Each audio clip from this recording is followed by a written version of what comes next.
Oh la sécu, j'espère que vous allez bien. Aujourd'hui on est dimanche. On fait la suite de la vidéo de dimanche dernier sur la première nuit du chiot. Si vous ne l'avez pas vue, je vous la mettrai en fin de cette vidéo, en description. Juste avant de commencer, je vous rappelle un petit truc. On a lancé notre compte TikTok. Sur YouTube et Instagram, je suis plutôt clean, je suis plutôt sérieux. J'essaye de vous donner des conseils tranquillement, quoi. Bon, sur TikTok, je vais laisser aller ma connerie, donc n'hésitez pas à nous suivre, le lien est dans la description. On s'abonne si on l'a pas fait. Et c'est parti, on parle de la suite de la première nuit.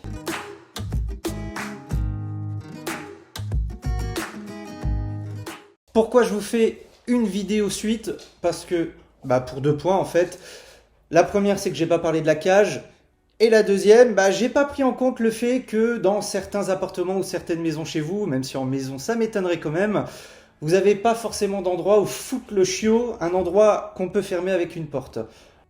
Puis aussi peut-être parce que j'ai pas envie de vous faire des vidéos de 20 minutes, quoi, vous n'êtes pas prêts, hein. On m'a mis dans les commentaires, oui, bon, nous on pouvait pas, machin, qu'est-ce que je fais? J'en ai pas parlé sur la première, eh ben on va le faire maintenant. Comment fait-on si on n'a pas de pièce où foutre le chiot? Eh ben vous faites comme les gosses, vous faites un putain d'enclos là autour du chien, là, comme ça vous êtes bien. Le chiot ne peut pas sortir. Évidemment, ça peut pas durer bien longtemps, hein, mais au moins vous êtes tranquille. Si vous avez juste une grande pièce, vous voulez pas l'enfermer dans les toilettes parce qu'ils sont trop petits, pas dans la salle de bain parce que j'en sais foutrement rien.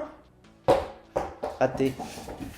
Eh ben vous faites un enclos, c'est voilà, il y a des enclos et c'est spécialement pour chiots, c'est comme les bébés, hein, on le fout dedans, on ferme la porte, il veut plus sortir, il fait sa nuit dedans, on se réveille, on le sort, on est content et on le sort, on fait tout ce qu'il faut parce que vous êtes des putains de maîtres, sinon vous seriez pas là, ok? Voilà, torché, comme ça c'est fait. Maintenant on va aborder le point le plus important de cette vidéo aujourd'hui, la cage. Qu'est-ce que j'en pense? Pourquoi j'en ai pas parlé pour la première nuit?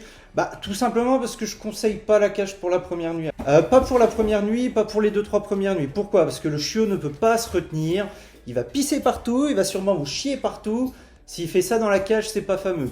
Parce que la cage, c'est comme son panier. Normalement, les chiens sont propres dans leur panier, dans leur endroit où ils dorment, leur endroit au calme dont je vous ai parlé sur la dernière vidéo. Ok? Que ce soit dans une entrée, que ce soit dans la salle de bain, etc., il doit être propre dedans. Sauf qu'il va pas l'être au début, il va pas l'être. Donc, on va pas mettre le chiot dans une situation compliquée à gérer pour lui. Déjà que c'est compliqué la première nuit, je vous l'ai déjà dit. On va pas en rajouter. Donc, c'est pour ça que je l'ai pas conseillé. C'est pas possible qu'il se retienne au début. Faut mieux passer la première, la deuxième semaine que la nuit ça commence à être gérable. De toute façon, le chiot pendant quelques temps, il peut pas se retenir. Quand il arrive à 2 mois, il peut pas se retenir pendant plus de 3 heures, ça c'est mort. Et aussi, je l'ai pas dit sur la vidéo d'avant, mais vous le savez très bien, je suis pas un spécialiste. D'ailleurs, j'ai pris en compte vos commentaires sur la douche, sur le vlog numéro 2. Merci à vous encore une fois. Je suis pas un spécialiste, je suis pas un éducateur, je suis pas un éleveur. Je suis juste un lambda comme vous et je vous fais part de mon expérience, de ce qui a marché et de ce qui n'a pas marché, de mes erreurs. Et j'ai fait une erreur sur les premières nuits justement. On a laissé Olive dormir où elle voulait. Il faut pas. Il faut vraiment qu'il ait un endroit attitré. C'est pas une question de dominance, une question d'hiérarchie. Pour que le chien il sache qu'il est en bas. Hein. Même s'il est mignon, même si vous n'avez pas d'enfant, vous le considérez comme votre enfant, il faut quand même qu'il comprenne que sa place c'est celle d'un chien. Pour ça, quand on a un chiot, on le fout pas sur le canapé au début. Tu vois, ça par exemple, tu le fais pas, ok? Ça, tu le fais pas, d'accord? Non, faut pas, hein. C'est pas bien. Faut éviter ça. C'est mal, c'est mal. Après, tu vas avoir des problèmes d'éducation, ok? Bon, on le fout pas dans la chambre, etc., etc. Oh, c'est pas un bon chien, ça. C'est pas un bon chien, ça. Un dodo. Ah bah oui. Oh mais t'es trop chou là. Non mais c'est trop. Non mais c'est beaucoup trop là.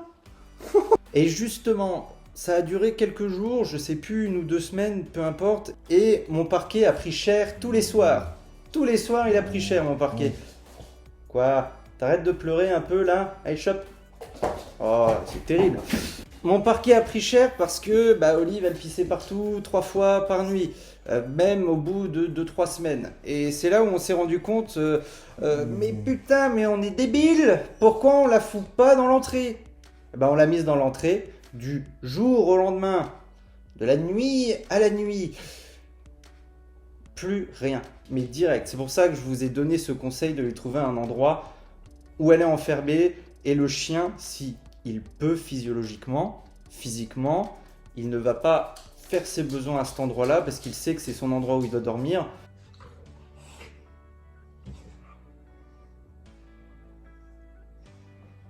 C'est n'importe quoi. C'est vraiment notre expérience personnelle, c'était la merde.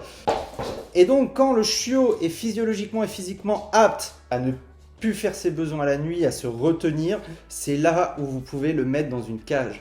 Je vous conseille la cage, surtout pour ceux qui ont des problèmes de place, d'endroit où faire dormir le chiot. La cage, c'est formidable. Je vais vous mettre juste là une petite image avec les dimensions que je vous conseille. C'est tiré directement de mon éleveuse, de l'élevage où j'ai eu Olive. Elle a conseillé ces dimensions pour un berger australien. Je vous le conseille. Pourquoi? Parce qu'au moins comme ça, le chiot, il a un endroit où il a son endroit au calme où il peut dormir. Il ne sort pas pour aller faire des conneries la nuit s'il n'est pas content, aller bouffer vos plaintes comme Olive me l'a fait. Par contre, quand je parle de la cage, c'est pour la nuit, hein. C'est pas pour les absences. Les chiots, les chiens, ils kiffent leur cage. Pourquoi? Parce que vous leur avez fait kiffer leur cage. C'est comme un panier, ça doit être vu comme un panier. C'est pas un endroit où on l'envoie à titre de punition, où on l'enferme pour le punir. C'est l'endroit cool. En termes de conseils que je peux vous donner justement pour rendre cet endroit cool, des jouets, un nid douillet, que ce soit un coussin, un plaid, peu importe, des friandises. Vous lui foutez dans la tronche des récompenses, comme ça le chiot il est content, dès qu'il va dans sa cage, bouh, knacky, fromage, kiri, y a quoi? Et il est content et du coup il va aller dedans, il peut se retenir et tout va bien se passer, voilà. Voilà, petit conseil du dimanche, comme ça, si jamais vous hésitez sur la cage, vous y allez, votre chiot il va être content, votre chien plus tard sera content. J'ai un pote, son berger australien, il a à peu près le même âge, à 1 ou 2 mois près qu'Olive. Il dort tous les soirs dans une cage, il est aussi taré qu'Olive. C'est une femelle, je devrais dire elle, mais je m'en fous, on est sur la fin de la vidéo, de toute façon je parle trop. Encore une fois, si vous ne l'avez pas fait, abonnez-vous, petit pouce bleu, on s'abonne sur TikTok et Instagram, les liens sont dans la description.